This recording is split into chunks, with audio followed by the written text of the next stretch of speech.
like either way, you're gonna enjoy it.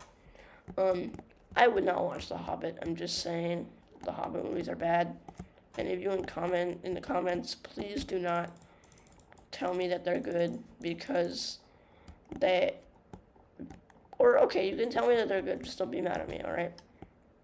Everyone's opinion is valid, extremely valid, but please, just don't roast me. Just also, the Hobbit movies, in my opinion, are bad. Okay, I mean, first of all, I couldn't sit through 20 minutes of the first one.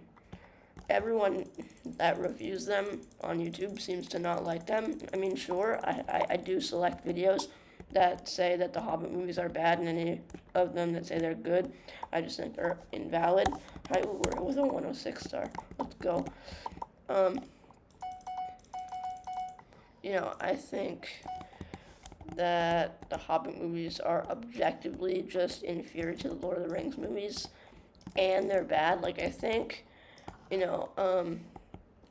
actually, I watched a video essay on it, but the studio that produced the Hobbit movies wanted them to be just like the Lord of the Rings movies, and so I think they tried to kind of force that dynamic on the movies, and it didn't really end up working out.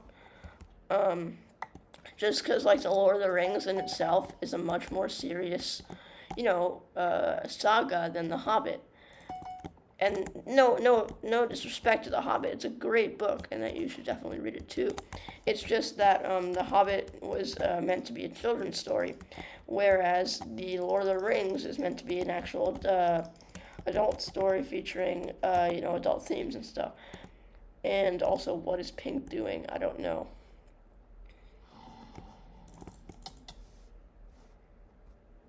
Yo, knocked him to the void. Yeah, so I just think that you should not watch the Hobbit movies. I mean, if you want to, you can. I mean, there's nothing to stop you, but just watch Lord of the Rings movies, okay? And, Peter Jackson was under a lot of pressure to make those Hobbit movies as good as his masterpiece. So I wouldn't blame him. Don't think badly of him as a director because he's a great director, clearly. I mean, The Lord of the Rings are masterpieces. Also, our teammate is kind of crashed, yo. Uh-oh. Yeah. But if you don't know what The Lord of the Rings is, you probably should know what The Lord of the Rings is. It's a huge piece of culture, and it's quoted often. Gollum,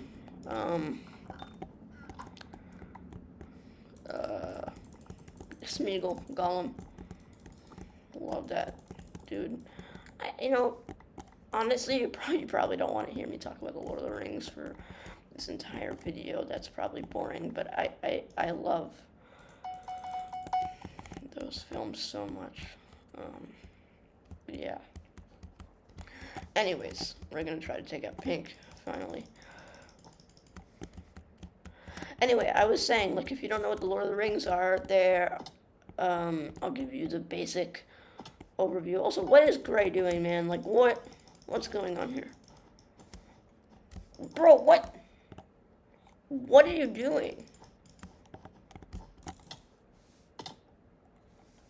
Oh, I didn't die. Shit. No, now I died. Okay, good. Okay, our bed's gonna be destroyed, right?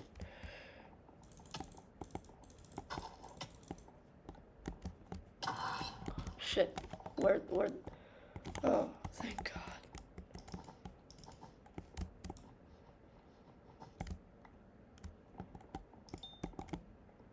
It's Gray. No, Gray's not dead yet. That's not good. What?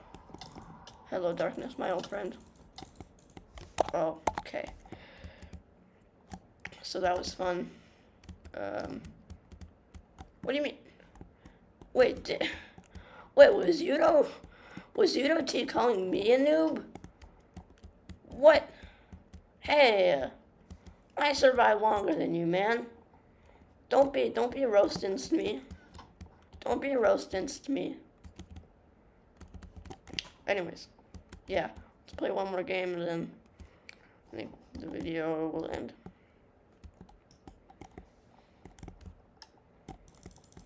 So yeah, as I was saying, Lord of the Rings, basically, right? There is this magic ring, okay, that Bilbo Baggins picks up in the Hobbit in Gollum's cave, and that's going to be important, okay? So basically, there's this dude named Sauron, right? And he is like he's a dude. He worked for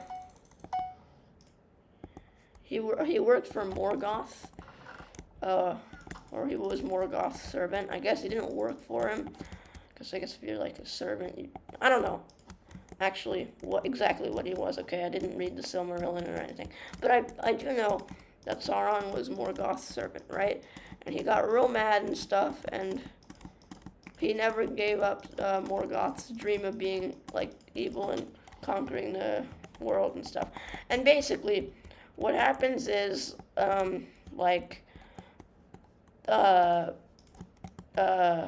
sorry, I'm kind of distracted. So what happens is, right, this Sauron dude. Okay, so basically each race has some magic rings, right?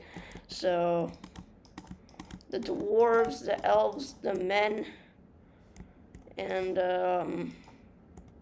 3791. So there's the dwarves, the elves, and the men. Yeah. So 3 to the dwarves, 7 to the elves, and 9 to the men. I think. I want to say that that's true. And basically what happens is Sauron's like, okay, fine, and he creates this one ring to rule them all. Okay, he creates this one ring to rule them all because Sauron, I think, deceived these races and essentially helped them forge their magic rings. Okay, this isn't a brief overview, actually. And he helped them forge these magic rings. And he creates one ring to rule them all, and basically becomes this, like, super powerful god dude. Also, I'm stranded and I don't have any blocks, so I don't know what to do. Okay. Right? And so, he's like, yeah, and then so, like, a bunch of these races, the elves, the dwarves. Oh, thank God, Red, thank you. The elves, the dwarves, or actually not the dwarves, I don't think. But the elves and the men and the dwarves, they all, like, fight against, they all fight against Sauron. In this battle. And there's this one nation called Gondor, right? And you don't really need to know about them now, but like there's one nation called Gondor, and their king gets like thrown into the wall by Sauron because he's like killing everyone and stuff, and then Isildur, his son, takes up his sword, which actually I don't remember its original name. I know that it gets reforged in the Return of the King as Andúril, right? And so Isildur takes out his sword, takes this sword, which has been fractured by Sauron, and slices Sauron, and then Sauron's like, and Sauron can't die, as long as he has the ring, because his like soul is like imbued inside it or something, and basically, okay, hello, and so he doesn't die, but Isildur now has the ring, and Isildur is like, oh yeah, I'm powerful, because men are easily corrupted, and that's like a big theme in the saga, corruption because of power. Or that is the main idea and the theme and stuff. And so, like, Sauron, right? Wait, where was I? Okay, so Isildur gets corrupted and all that. Oh, I hate this map. Isildur gets corrupted and all that. And, yeah. And then after that, he gets killed or something. I'm not sure exactly how. Okay, the books and the movies together. I read the books like a couple years ago, and then I watched the movies every so often, but I don't remember exactly how he gets killed. But he gets killed, right? And the ring floats off into the river. And it's found by this dude named Deagle, who is a hobbit. And he's fishing with his cousin Smeagol. And Smeagol is I guess, like, immediate, like, very susceptible to corruption, I guess, and is instantly corrupted. So, like, Smeagol's like, give me the ring, and then when Deagle doesn't give it to him, because, the ring has, like, this magic aura of corruption, because what it wants to do is return to its master, Sauron. Right? And so Deagle's like, no, and then Smeagol strangles him, right? Takes this ring and has it for 500 years. And then Bilbo, right? Bilbo gets it from the cave. He wins it, and then it's in the Hobbit. He wins it in like a riddle game, I guess. He's like, what's in my pockets is, and then Smeagol's like, I don't know. And then he's like, ha, I won the riddle, and then gets the ring. So, now fast forward, like, I want to say, I don't know, 50, okay, yeah, because,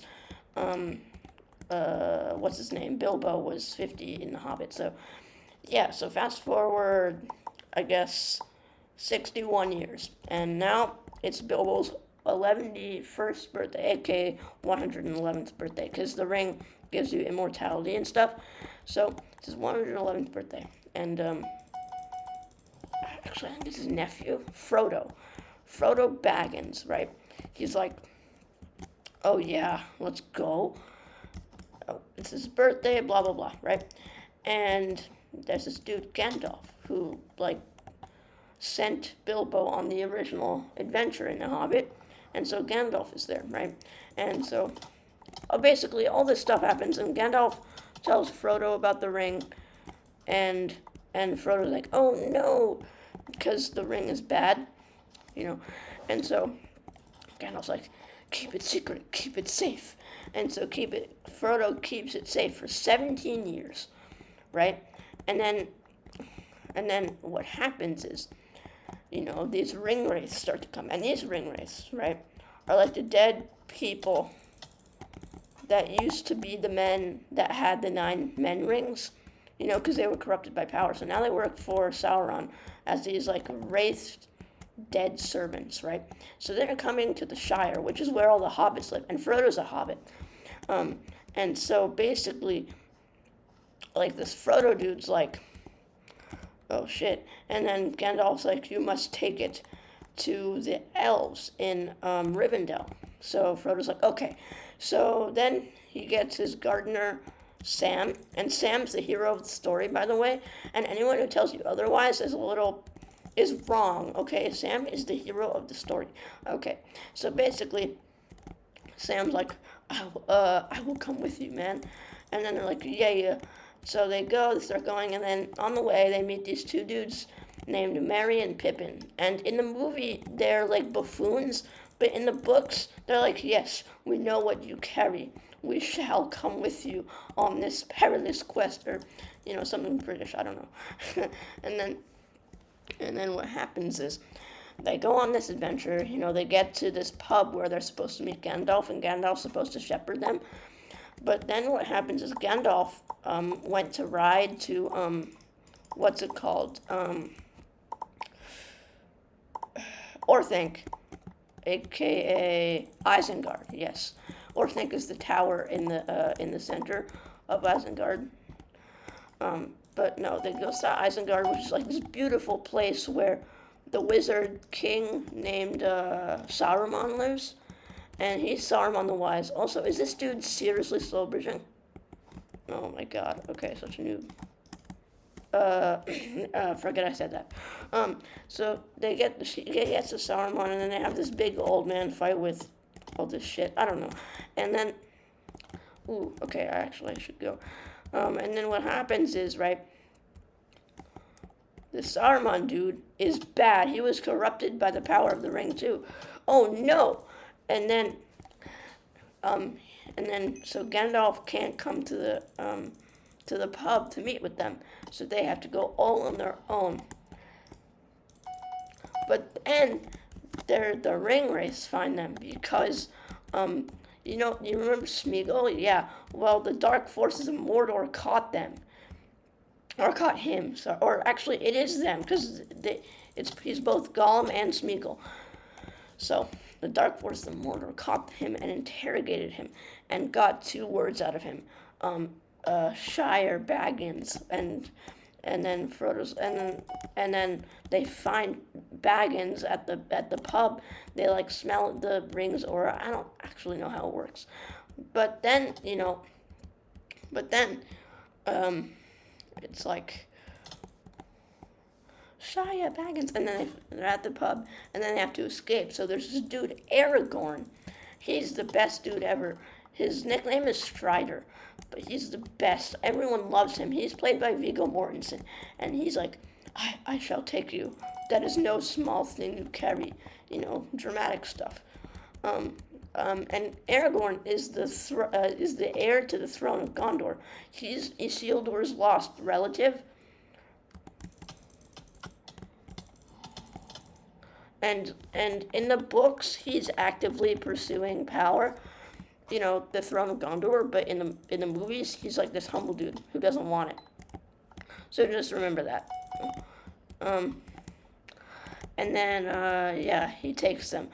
And by the way, I forgot to mention that in the books, they meet this dude called Tom Bombadil, and he's the best. Everyone loves Tom Bombadil. So, yeah.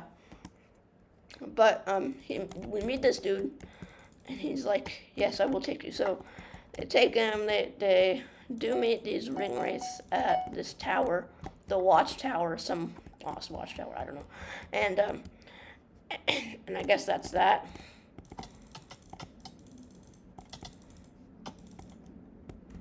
Yeah. They meet this dude at this watchtower.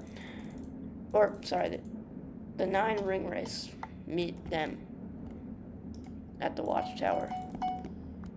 And, yeah. And then, what happens is... comboed him so hard. What happens is... how did I not kill him? Okay.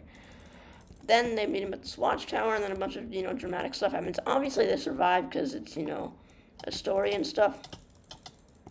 They have plot armor and everything. But Frodo gets stabbed there, and then they have to rush to Rivendell. And then here's where the disparity is, right? So in the movies, they show Liv Tyler, a.k.a. Arwen, as who's like Aragorn's love interest. They show her as like this like hero and stuff. And in the book she only appears twice. At the very end of the Return of the King, and once like during the feast at Rivendell.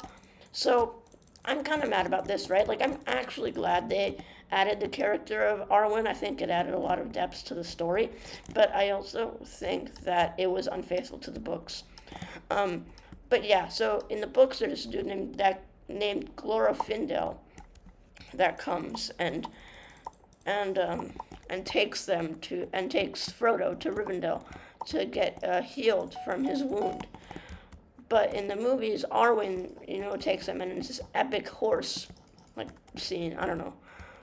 Because she's being chased by the ring wraiths. It's actually a really cool scene. I love it. But, yeah. And so, then, he is in Rivendell, blah, blah, blah. And he has delivered the ring, essentially, to Rivendell, right? So, they're like, yay. And then they have this thing called the Council of Elrond, which is essentially this epic meeting where, like, a bunch of strong warriors from from each race come and counsel with Elrond on what the fuck to do with this ring, right? Because they're like, oh my god, it's the dark thing, and a bunch of options are presented. Like one person says we should just give it to Tom Bombadil, he'd lose it, and there would be no more talk of it ever. But then there's strife, right? Because then there's this dude Boromir of Gondor who's like, we should use the ring against Sauron. And then there's this dude Aragorn. I mean, you already know about Aragorn. I don't know why I said this dude, but there's Aragorn who's like, no. And then Gimli's like, I can break it with my axe. And then obviously the axe breaks because it's like an immortal ring or something. I don't know.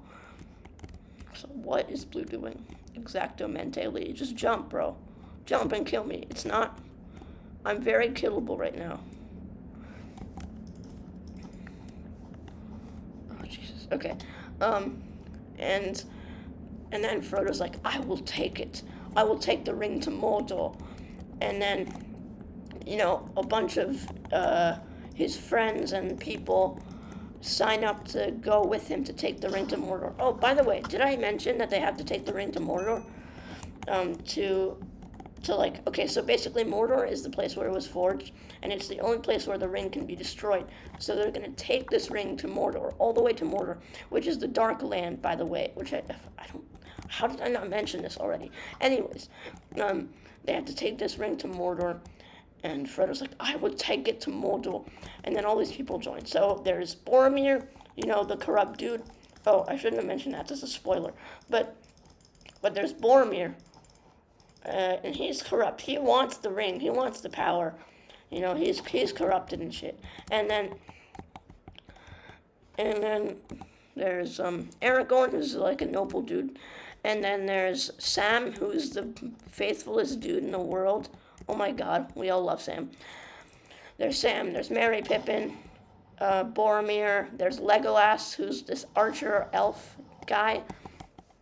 Then we got Gimli, the dwarf.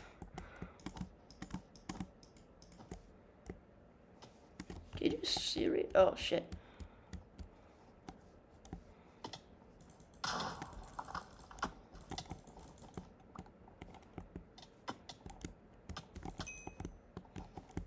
There's this dwarf dude named Gimli. He's awesome. Actually, I love Gimli.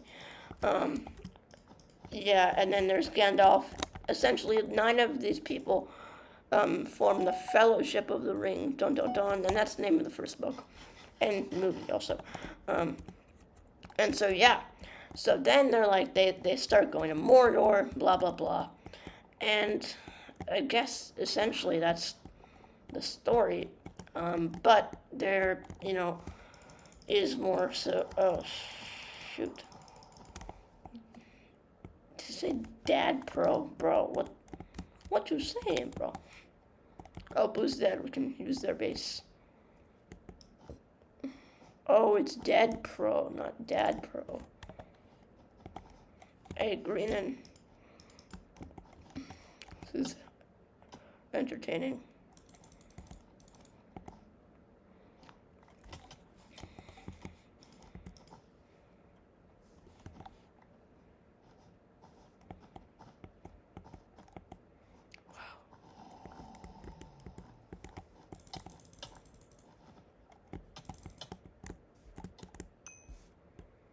Okay.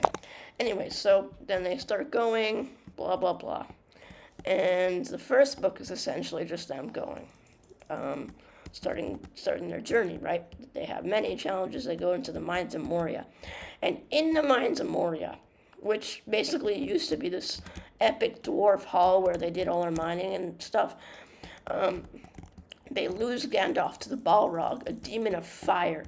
And they're like, no, but obviously Gandalf can't die. He has plot armor. So, that comes in the later book. So now they're like all sad, and there's this montage of them like traveling and shit. And basically they get to this place called Lothlorien, which is the woodland elf realm. And they get there and they spend some days there. And then Boromir basically talks about how much he wants the ring. And then they leave there, And Gimli's being hella creepy to these elves, by the way. He asked for a lock of their hair. Anyways, did I say Boromir? I meant Gimli, by the way. Yeah. So he gets a lock of their hair. And then they go, right? They continue their journey. And Gollum has been following them, by the way, since a long time, because he's hella corrupted by this ring. And so they get there, and then they're in the forest, and what are you saying thanks for, bro? What? You're welcome. What can I say except you're welcome? No, I'm not gonna say that. And so they get to the forest, and then there's this epic battle because secretly in Isengard, Sauron has corrupted what's his name, Saruman, and has turned Isengard into a essentially this breeding ground for this new breed of orc, the Uruk-hai. And these Uruk-hai, man, these are ruthless killers. They are mixed between orcs and goblins, and they can run for days, and they can be in the sun and not lose any power. What? I clutched. Okay. And they can be in the sun for days and not lose any power, right? So they are like this, like super breed. Okay? And so these Uruk-hai are like, yeah. And then they come, and there's this epic battle, which you should watch, so I'm not going to spoil. But Boromir sacrifices himself.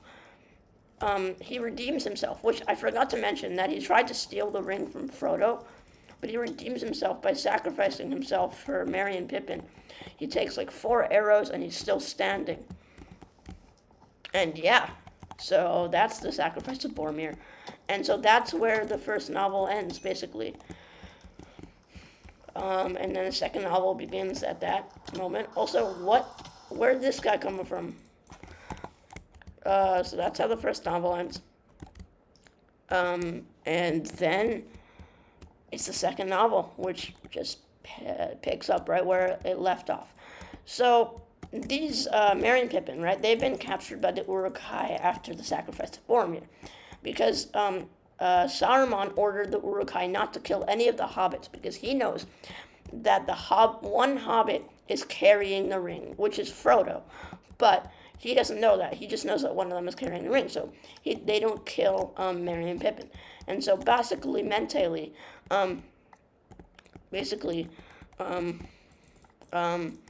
they're like mourning Boromir's death and all that, you know. And then, he's saying yo. And then Gimli, Legolas, and Aragorn, right? These 3, epic trio, amazing. They're so cute together.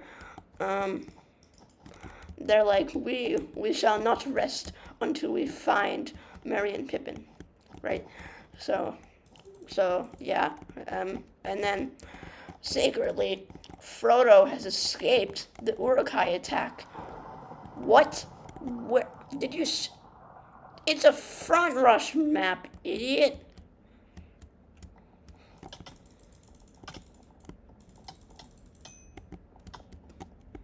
Oh, jeez. Okay, I'm dead. It's okay. That was stupid. And so Frodo has escaped, and Sam has come with him. They are going to Mordor by themselves, and the rest are, gonna fight the forces of Sauron in later movies and books, and in this book actually. So basically, that happens, and then, yeah. Meanwhile, Frodo and Sam, as I said, are journeying, and and Gollum has been following the ring, and they essentially, attack Gollum, and tie him up and force him and swear and make him swear on the ring, that he won't betray them and that he will be their guide to Mordor, because they don't know the fucking way, and they're just some hobbits. Hobbits are completely disconnected from the outside world. So, Gollum's like, oh, yes, okay. But obviously, secretly, he has an evil plan to get the ring back. Okay, and that will manifest itself later in the book. So yeah, so like I said, Legolas and Boromir and sorry, not Boromir, I meant Aragorn and Gimli are running. They're like, yeah, and then and then meanwhile, Merry and Pippin are being carried away by these Uruk-hai, and they stop to rest, the Uruk-hai, and they are like, oh yeah, okay, and so they're like, meat is back on the menu, boys, because they want to eat the hobbits, obviously, and so the hobbits are like, hell nah, and then just in time the Rohirrim shows up, and the Rohirrim is the army of Rohan, and Rohan is a nation of horses, okay, and they are epic. Well, actually, they're kind of. Well, I'll get to that later. So they charge in and they kill all the Uruk-hai. And meanwhile, in all this, Merry and Pippin manage to escape into the woods. Now, these are not just any woods. I forget what they're named actually, but these are the woods of the Ents. And the Ents are these tree people, treebeards, and they are so cool. OMG. They talk so slow though. Oh my god, it's painful. They talk slower than a 700-year-old because they're literally millennia old. They were like primordial beings. And then they sing some songs about the Ent wives. I don't know. They're like, we don't know where the Ent wives are, blah, blah, blah. Anyways, that's that. And then they're in the woods and they meet Treebeard and they make friends with these Ents. They're like, yo, homie, let's go. We should attack Isengard. That's later, okay? Anyways, Aragorn and Legolas and Gimli, they're like master hunters and stuff. So they like track Merry and Pippin's footsteps. They follow the Uruk-hai, and they're like, oh shit, they're in the woods, right? No. Okay. They're in the woods, right? It's like go into the woods, or actually, first they think they're dead. Yeah. Wait, what happens? Wait, I'm starting to forget. Hold on. Oh, yeah. No, I remember. Okay. Basically, what happens is, so they run into the Rohirrim, right? Like, on their way to go to Merry and Pippin. And the Rohirrim's like, sorry, we killed everyone we saw, etc., etc. And then they're like, no, Merry and Pippin are dead. So they go there, but then they find some tracks and they go into the woods. And essentially they're like, oh shit, this is like cursed woods. Because everyone thinks that the woods are cursed, but they just have ants in them. Anyways, they're in the woods and then they find this white figure. And now, let me just say that Saruman, the evil wizard dude, is called Saruman the White, okay? And so this guy, is in the woods and he's in a big white cape and is blinding and has a white staff. And they're like, oh my god, it's Saruman. And they're like, no. and then what they think to be Saruman reveals himself. And it's actually Gandalf because he was rebirthed after he killed the Balrog. I don't know, because he had like more tasks to do or some stupid shit. I don't know. And anyways, so Gandalf is rebirthed and we're like, yeah. And then what happens is Saruman is rebirthed and then or sorry, not Saruman, I meant Gandalf. Gandalf is epic. We love Gandalf, essentially. If you watch the movie, you'll love Gandalf. I'm not doing him justice here, but so yeah, we love Gandalf, etc., etc. And so Gandalf's like, Merry and Pippin are safe. They're with the Ents because they convinced the Ents, or actually they didn't yet. Actually, the Ents have like a 7-day council to decide whether they're orcs or not, and then they decide that they're not orcs. So that's that. So yeah, they're like Merry and Pippin are safe. They're fine. They're with the Ents. Now we must go help Rohan because Gandalf, he's super wise and stuff. He knows that Rohan has been infiltrated by Saruman and his servants, aka Grimo Wormtongue. I know, actually, that was probably the least creative name Tolkien could have thought of. I mean, Grimo Wormtongue, come on. I feel like he could have been a little more creative. I mean, he thinks of Gandalf, he thinks of Frodo Baggins, he thinks of Aragorn, and then he's like, oh yeah, Grimo Wormtongue, like Grime Wormtongue. Come on, man. Although the name really does fit him, I just think it was a little lazy on Tolkien's part. I'm just gonna put that out there. Anyways, so there's Grimo Wormtongue, etc. Oh shit, what the fuck? Okay, there's Grimo Wormtongue. Hey, pollen being toxic. What do you mean L? Come on, man. Okay. Anyway, there's Grimo Wormtongue, and he's basically, so there's the king, right? The king of Rohan, Theoden, and Theoden's used to be a good dude, but he has been corrupted. Saruman. Okay, so okay, this is a lot to tell you guys. Okay, so there's a seeing stone, right? There's a seeing stone. Palantir, they're called. I think there used to be 7 of them all across Gondor to connect the watchtowers so they communicate with each other. But now they're like these cursed objects.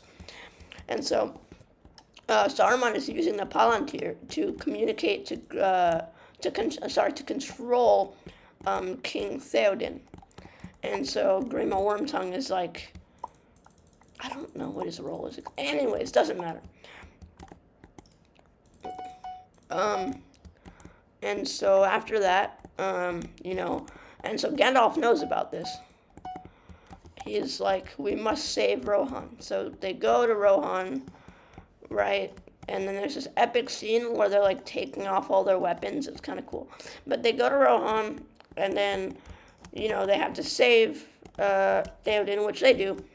And then after that, they realize, oh my god, like, the orcs are coming and stuff. I don't exactly know. And then so they're like, we have to get out of the capital city. I actually don't know. I forgot what it's called. Any of you in the comments that have watched this movie, please help me because it's gonna really annoy me. Yeah. Okay. I was trying to eat that gap, but like. So yeah. So there's Theoden, dude, who's now been cured from Saruman. So that's cool, I guess. And then, so they like escape. I think it was like Edoras. Yes, I remember the name, Edoras. That's the name of the capital city. Okay, so they escape Edoras. They take this pass, and they get to Helm's Deep. Helm's Deep. Oh yeah. So Helm's Deep is perhaps the most iconic battle of all. Oh, okay, that's an exaggeration, but okay, perhaps the most iconic battle. One of the most iconic movie battles, right? So I'll just tell you. So the Uruk-hai are coming. They bred 10,000 Uruk-hai, and they're coming for Helm's Deep, and everyone's like, oh no. And so the Uruk-hai get to Helm's Deep, and then there's this battle, right? Huge battle. And in the movies, the elves come to save them, but in the books, it's just the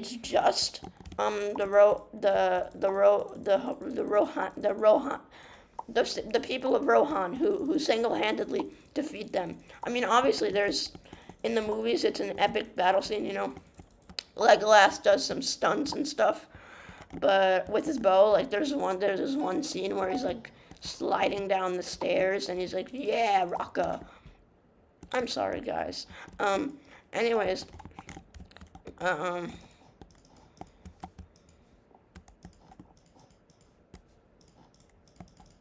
why is this taking me so... Bro. And then, so yeah. So there's this big battle, and they win, right? And meanwhile, Merry and Pippin are still with the Ents. and the Ents are talking. And honestly, it's a really painful to read in the book. I'll tell you that. But they talk, and in the end, Merry and Pippin convinced the Ents. They're like, bro. Oh, this is Ashfire. Oh, I love this map.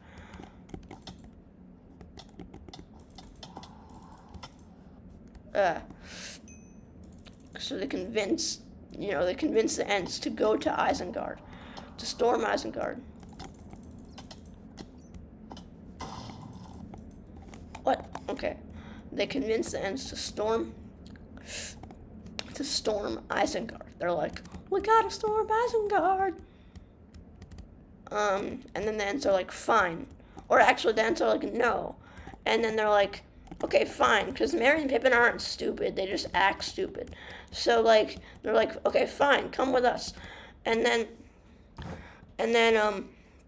so they're like, okay, come with us. And then the Ents are like, okay, fine.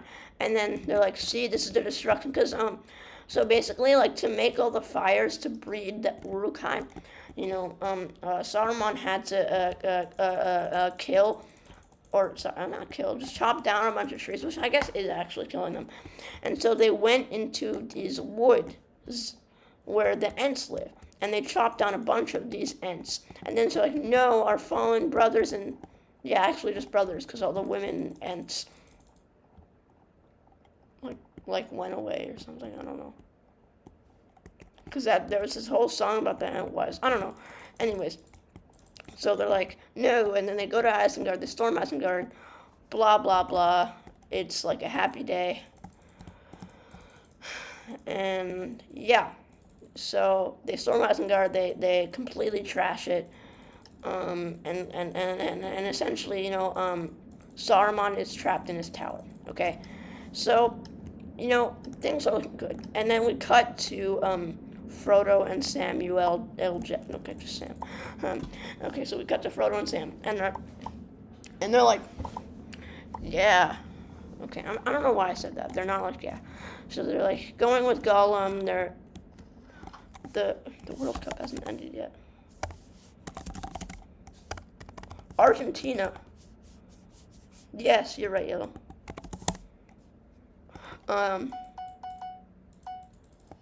So yeah, so they're like, yay, and then Sam and Frodo, they're with Gollum. They go through the dead marshes because essentially Gollum is a good guide, right? Gollum really wants them to survive so the ring can survive, right? So it's actually in his best interest that they get to where they're going safely.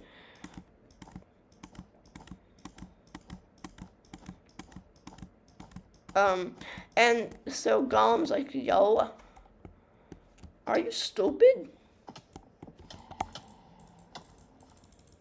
Okay, anyways, so they're like, yes, it's cool. And then Gollum's like, oh, okay. They're like, yeah, sorry, I'm very distracted right now. Okay, so Gollum's like, okay. And then, so they're in the dead marshes, a bunch of dramatic stuff happens, like the Nazgul, aka the ring wraiths, attack them many a time. Oof, Muffin Cat's at 2 health.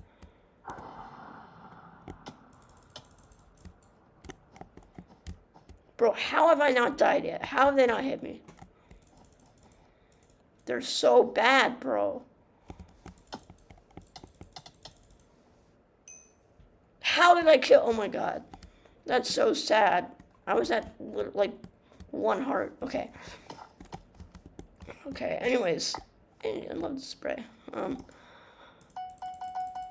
like, yeah, and then they go through the dead marshes, and what Gollum's doing is instead of going around the dead marshes, he's leading them, he's leading them directly through them, because then they won't be noticed by all the orcs and the servants of Sauron, because he's bringing them to Mordor, right?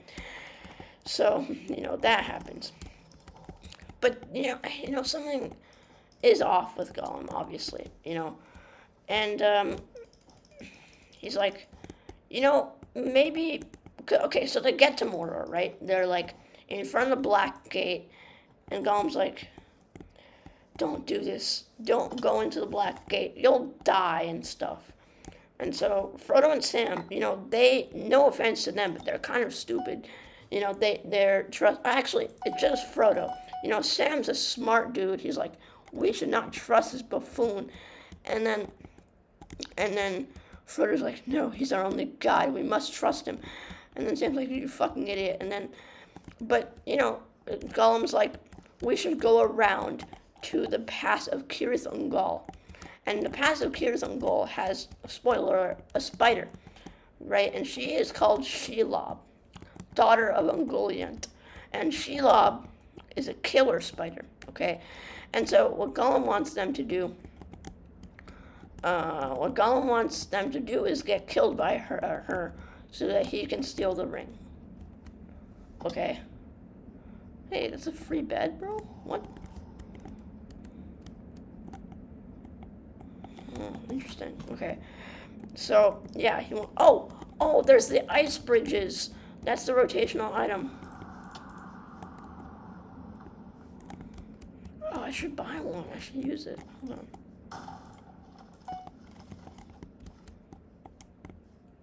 Can I use this? Okay. How does this work?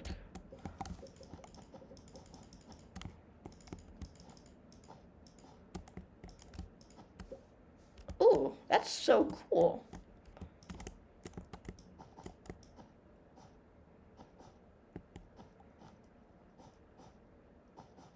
Anyway, sorry. Oh, wait, yellow's coming. Shit.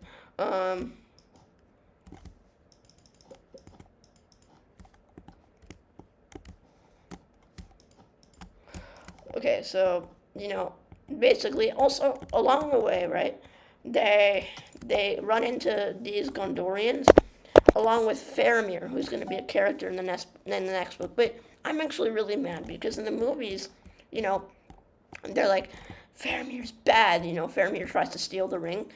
But in the books, he's like this really helpful guy who's like, yeah, I know you should go this way, blah, blah, blah. Yeah, no, I'm not going to try to steal a ring. I'm a noble dude. And that's kind of maddening for me. But anyways, so they run into these Gondorians, blah, blah, blah. And then they get to the pass of Cirith Ungol. And they have to pass the city of Nazgul. I actually forget what it's called. I'm sorry. So they get there, and then they're like, yeah. And then, what happens is there's a spider Shelob, and Sam's like, hell no. Well, this is another disparity from the books and movies. Well, actually, first of all, in the movies, this is all in the Return of the King, but I'm going based off the books because they're the originals. But also, like, in the movies, Sam leaves, or actually Frodo forces Sam to leave because Gollum convinces them. Because Gollum has been like getting in Frodo's ear this whole time, by the way. So anyway, but in the books, Sam stays with him the whole time. So let's just go with the books, right? So Sam's like, okay, I'll stay with you, and then they go through. Here's gold. They go through Shelob's nest, and they don't run into her until the final stages. Now, this is perhaps the most epic part of the entire saga.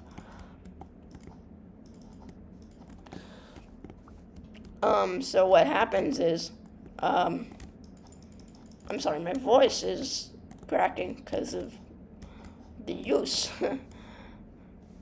So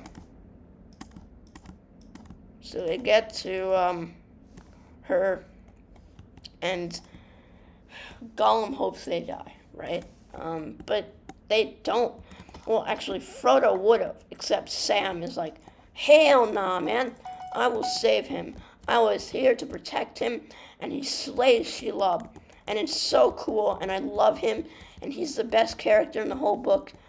And yeah. Oh, shit.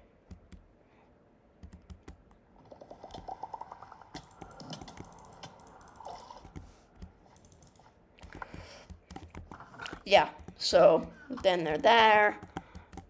Sorry, there. And then But Frodo was taken out by Shelob. I mean, he's not dead or anything because he has plot armor. But Sam thinks he's dead, right? So he leaves him. He takes the ring because, Sam's like, I must remain faithful to the mission. He's like, I will take the ring and I will put it in the fires. Actually, by then the second book has ended. Now we're in the third book. I'm sorry. And so it begins with, I'm just going to continue the story of Frodo and Sam because I'm kind of on a roll here.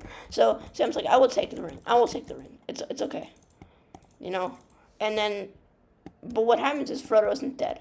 So Sam takes the ring. And by the way, he has the sweetest dream of, anyways, his dream is to make the whole world a garden with his power, which is so sweet in my opinion. But anyways, so, he takes the ring, he gets going, and then the orcs find and take Frodo because they realize he's not dead, And Sam's like, oh no, I must save Frodo. So he goes to Barad-dûr, the Tower of Mordor. Oh, come on, man. And yeah, he saves Frodo single-handedly. He's an epic man. He is the best. He shows his true colors as the epicest Hobbit of all time, etc., etc. Should I bridge over there? Is that bad? Yeah. So, yeah.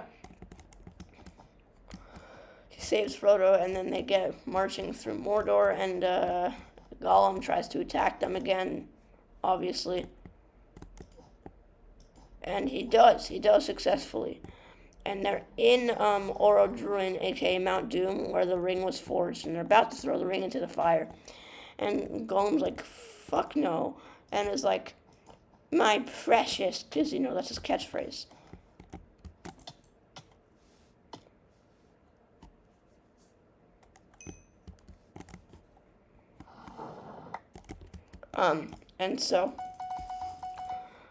And then what ends up happening is that Gollum bites off Frodo's finger, and Frodo's like screaming, and then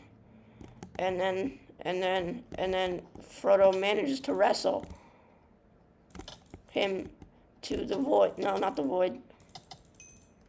To the edge of the mountain, and throws him into the fire, and the ring is destroyed. And honestly, we're just going to leave the story there, because now I've got to continue with the rest of them. The rest of the Fellowship, we got to continue with their story.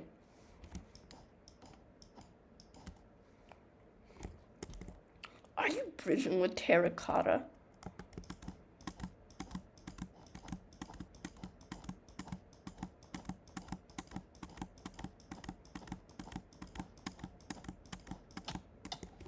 Oh. Ow. Okay, we gotta continue with their story, right? This has been a saga. Okay, so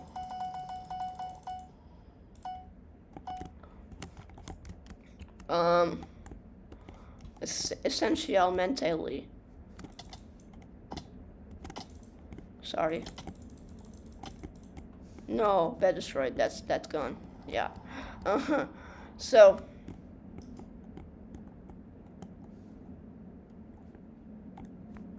You just. Okay, bye. Hey, legendary gift.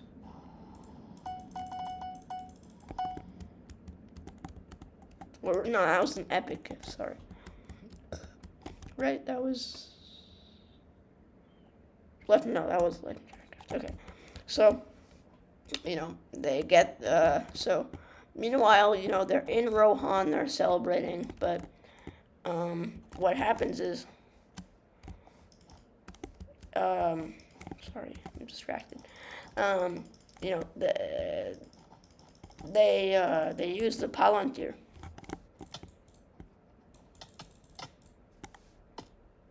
Oh, I'm dead. Okay, so essentially, like, Pippin finds the Palantir, and tries to use it, but then Sauron sees him, and then they're like, and Sauron thinks he has the ring, because all Sauron knows is that a hobbit has the ring, right? So then him and Gandalf have to go to Gondor, right? Because for punishment, yeah. So Gandalf has to go to Gondor, and he takes Pippin along for punishment, because punishment. And I'm sorry. I think this happens in the second book in the books. In the movies, it happens in the third book. In the third movie. So he takes him to Gondor, aka oh geez, I can't remember the name of the city. Oh my god. Okay, that's gonna bother me for a while. But anyways, takes him to Gondor, the city, and this really fucking annoying guy named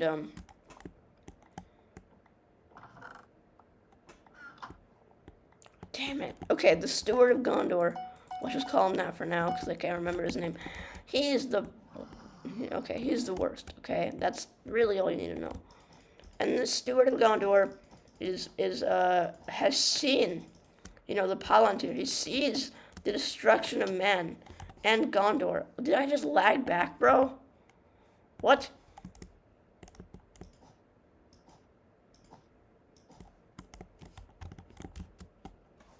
He sees the destruction, so he's like utterly fractured, okay? And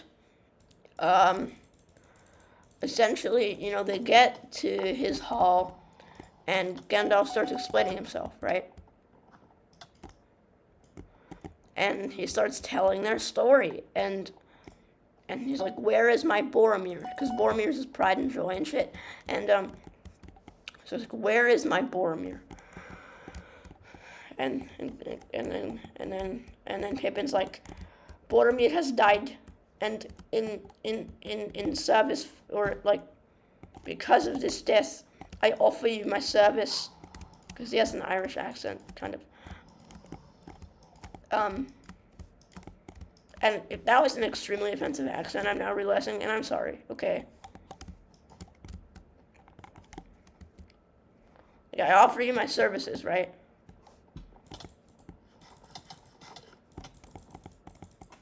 Okay, I offer you my services, etc., etc. And so, yeah, now he's like the servicer of Gondor or something.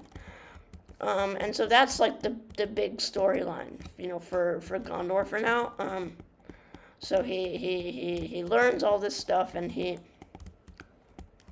essentially he sings songs for him. In the movies, it's like Cloud and Shade or something.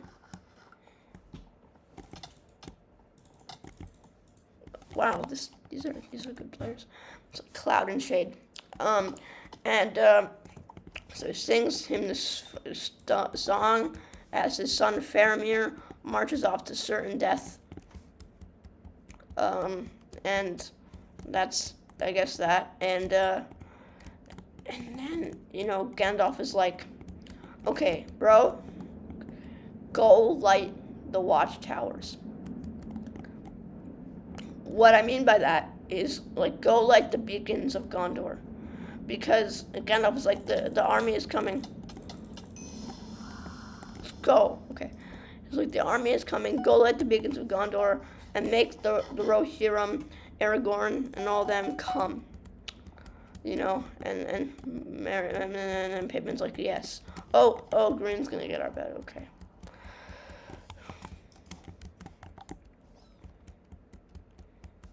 Godbridger. Wow, so creative name, huh?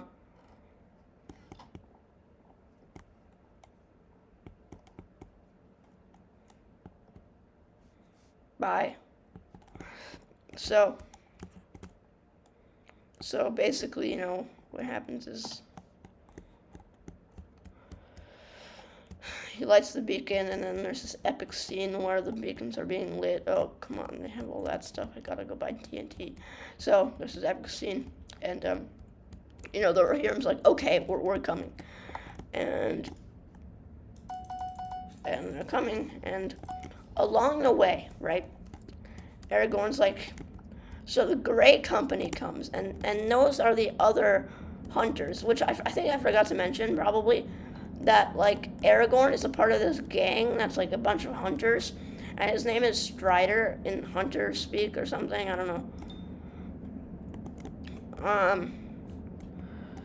And yeah, he's a part of these hunters, and the Great Company comes and blah blah blah. I don't really know what the significance of this is in the book. I don't think anyone does actually. I think it's kind of unimportant.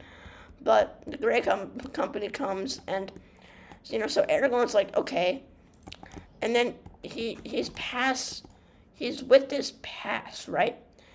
He's near this pass. That is essentially where all the dead are, the dead people or something. I don't exactly know what that is. Yeah. Oh. Hello. You're gonna fireball me again. Yep. Okay, bye. Actually, I want to watch the rest of this game. So, there's this pass, and he goes in there, and that's where all the dead are.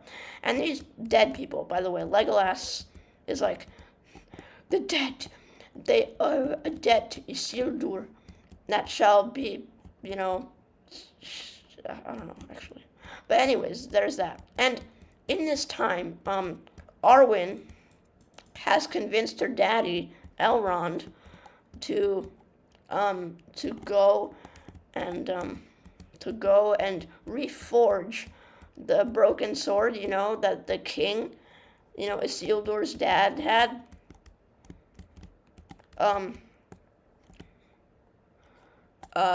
And now it's called Anduril, the Flame of the West. And he gives it back to Aragorn because Aragorn is the heir to the throne of Gondor. And so Aragorn's like, yes. And then he goes and he basically like he hands in his like, I don't know what I'm saying, but he hands in like, oh GG. He hands in his, or he like I don't know what I'm trying to say. He basically like was like, you do this for me, and your debt to Isildur will be, eradicated, and you can all rest, the dead. And so like, fuck yeah. And so, while the Rohirrim is marching towards Gondor, Aragorn takes hold of a bunch of orc ships with these ghost people. And in the movie, the ghost people also help in the Battle of the Pelennor Fields. But in the book, they just are like, bye Felicia, and go. And then it's just Aragorn and Gimli and Legolas that jump off the ships in an epic scene. And, so the Rohirrim arrive in Gondor, which is currently being besieged by the orc army. And they're like, the Rohirrim hath come. And it's like this epic scene. And, yeah. And basically there's this amazing battle called the Battle of the Pelennor Fields. And they win. There's a bunch of armies, and it's really a nice scene.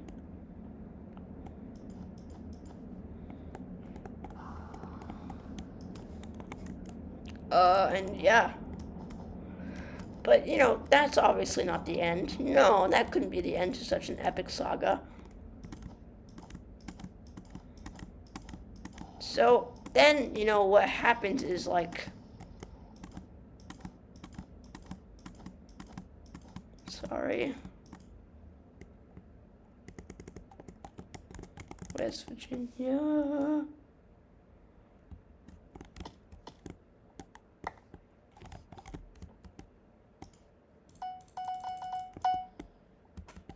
Yeah.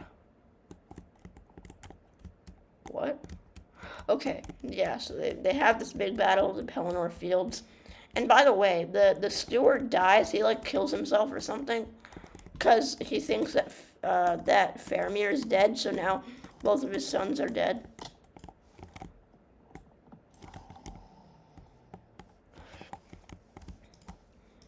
Yeah, so he thinks like Faramir's dead and stuff. Oh shit, I shouldn't have jumped. Okay, so he thinks Faramir's dead, etc., etc. And it's all sad. And Faramir's not dead, miraculously. But he kills himself in the fire because he's like burning Faramir because they don't have space in the tombs. Okay, I think we should go attack whoever that is. Gray. Oh, they're dead. Okay, I guess I'll just go to mid. So yeah, and then essentially,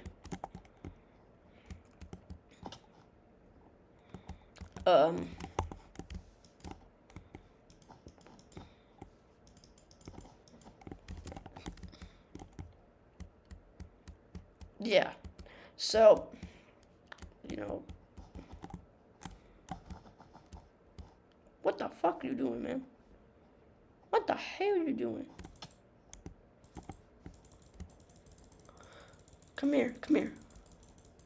Come here, come here. Yes, yes, yes. Oh shit, bed destroyed. Okay, so, where was I? Yeah, he dies, etc., etc. A bunch of stuff happens, right? But then they get word. They get word of Frodo and Sam still being alive. And they're like, oh my god, they're about to deliver the ring to Mordor. And they're like, we gotta create a big ass distraction, right? So they, gather up all the forces, the Rohan forces, the Gondor forces, everyone. And they're like, we march to the Black Gate. And then ensues the last battle, the Battle of the Black Gate. And so the Black Gate, right? So Sauron's servant, I actually forget his name, comes out and is like, haha, we stole this stuff from Frodo. He's dead. Obviously, Frodo's not dead. Sam rescued him. So there's that. And then they're like, charge into battle. And Aragorn's like, YOLO. And then they go into battle. And it seems like they're going to lose, right? Because the Nazgul are there. And then the Great Eagles come. By the way, the Great Eagles saved Gandalf many times in this series. I just forgot to mention it. So the Great Eagles come, and it's a happy moment. And then, they're still about to lose because they've been surrounded by the entire population of Mordor, right? And, it seems like they're going to lose. And then there's this beautiful moment where like I said, Frodo throws Gollum into the fire, and Barad-dûr crumbles, and the orcs all die. But then, let's switch back to Frodo and Sam, because I never finished that, by the way. So Frodo and Sam have to escape Oro's-Ruin, aka Mount Doom, before it crumbles completely. And they do, but they're stuck on this island in the middle of a pool of lava. And Gandalf is like, Great Eagles, we're gonna go. We're gonna go and get them. And yeah. And they do. They go and they get them and they save them from the fire.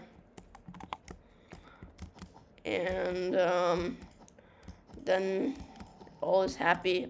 Well, not exactly, actually. So, they make this big journey back, right, to the Shire. But the Shire, it's been completely razed. It's been attacked by these ruffians. I don't know if that's how you pronounce them. That word. And this doesn't happen in the movies, by the way. In the movies, it's just like a big celebration after the Battle of the Black Gate. But in the books, the Shire has been completely attacked by these ruffians, who I think are servants of Saruman. No, you have a fireball. You're going to fireball me. I can tell.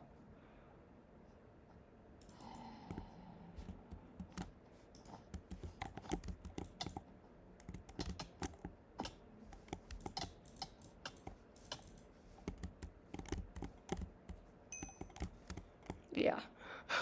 Okay.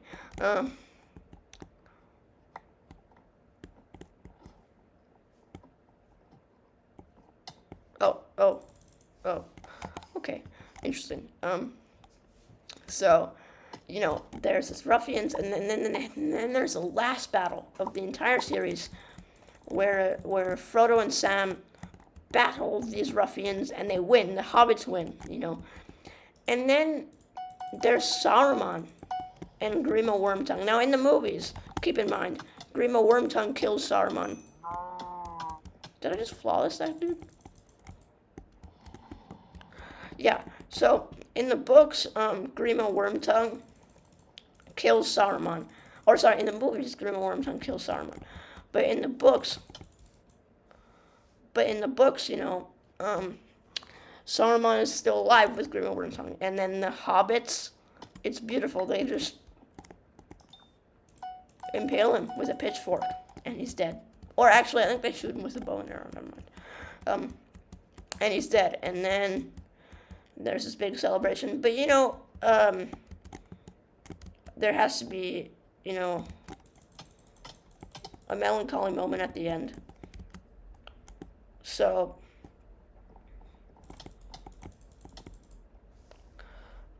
basically, Frodo's like, I cannot stay in the mortal world. I must go to the Grey Havens, and he goes, and then like Samwise Gamgee, who's the hero of the story, which you will understand me if you read the books. He's like, no, Frodo, and he's left to finish the book. Because, this has been a book that Frodo's been writing because he's a narcissistic little... Anyways, he's a narcissistic little weirdo. Okay. Interesting. So he wrote this book about his epic adventures.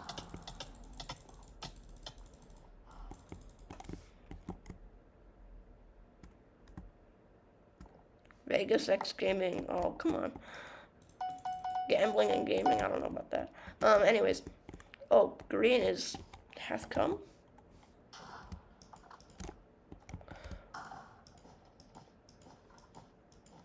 So, yeah. What was I saying? Yeah, so he goes to the Grey Havens, which is basically like heaven or something. And, Sam is left to finish the book, and he spends some years with his beautiful wife, Rosie Cotton, I think her last name is. Hey, Green, what's up?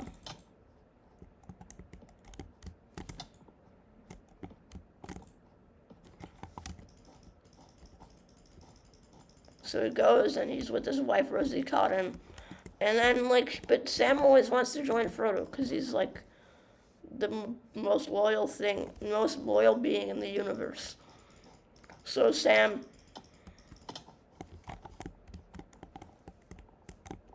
I'm just gonna leave. Bye. So it goes with Rosie Cotton. He's with her, and then he's like, I feel discontented.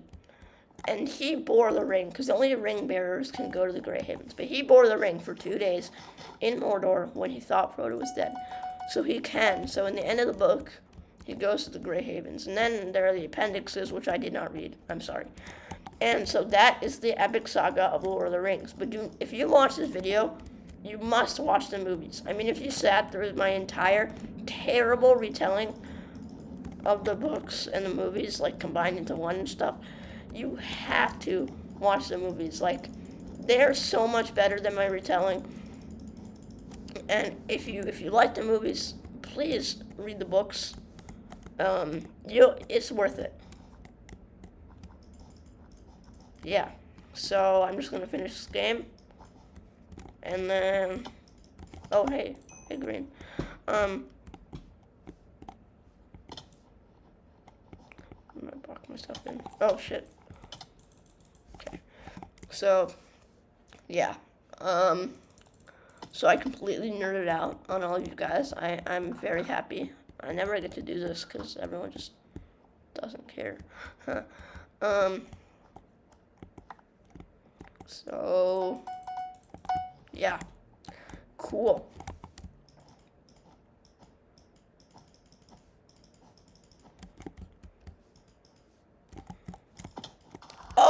Oh my God. Did you guys see that clutch?